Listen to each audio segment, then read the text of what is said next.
Well, we're almost out of time. I wonder if I could throw in one other question, moving back away from your career for a second, uh, which has really been on my mind lately. And you're a venture capitalist, and you wrote a book on investing, an investing strategy. What was the name of that book? The Gorilla Game. Gorilla Game, correct. And it's on my counter over there. I'm going to get to that next week. But here's the question, uh, and it could apply in a couple of different ways. You look at the stock market today, it seems like the prices have gone astronomical, and there are a lot of people that are doubting that the PDE ratios or whatever metrics are driving these gigantic market caps are euphoric, as opposed to rational. But I'm wondering, from what I've seen as well in venture markets, even startups are commanding astronomical valuations today.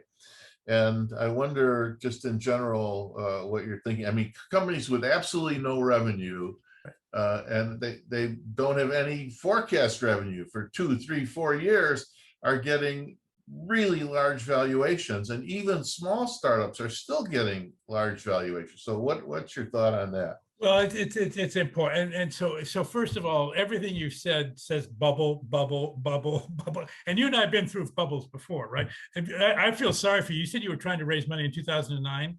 That was after the financial crisis of 2008. I mean, there's probably no year in history that was harder to raise money than that year, just to put that in perspective. We're in the opposite. We're at the other end of that pendulum swing right now. Right now, what's happened is the digital economy can generate returns on much less capital than an industrial economy. We still have to have capital, but you don't have to build factories. You don't have to build inventory. There's a lot of things you don't have to spend money on. So as a result, we've said, well, the purpose of a company is make returns, make profits, build up the capital base. Well, we have a glut of capital in the world. And so what you have right now is all these people. You talk to money managers and they say, well, I've got to put my money to work, and I've got billions of dollars to put it to work.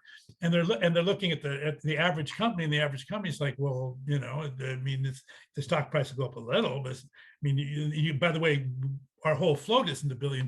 So I mean, what the heck are you going to do, right? So what they're doing is they're putting it into the private sector, and they're putting it into these categorical disruptions. And if they're right, if you're putting your money into a Facebook, then by God, it's going to do that, or maybe an Uber, or maybe a whatever, Airbnb, or whatever it is. But if you put it into my Ask Jeeves, or you put it into MySpace, or you put it into, then it does. And so right now, I think the valuations are very, very rich from that point of view, because literally the money is, I think what we need to ultimately understand is that the investor is not the only stakeholder. That we need to think about our social fabric. We need to think about our employees. We need to think about our customers. We need to take this money and more equitably allocate it. Right now, we over allocate to the investor because in the industrial model, you had to. The key to the industrial model was build capital any way you can. But that's not the key to the digital model. And I don't think we've actually internalized that as a culture, or as a society, or as a financial system. Interesting. Well, thank you. Well, I think this would be a good time to wrap our discussion. It's been a lively and very interesting discussion. I appreciate you spending the time with me, and I hope our audience appreciates it. I'm certain they will. Well, George, I mean, I think this has been fun for me because you and I have seen a lot of this movie together, and so it's been good. So that's great. And thank you for having me on your show.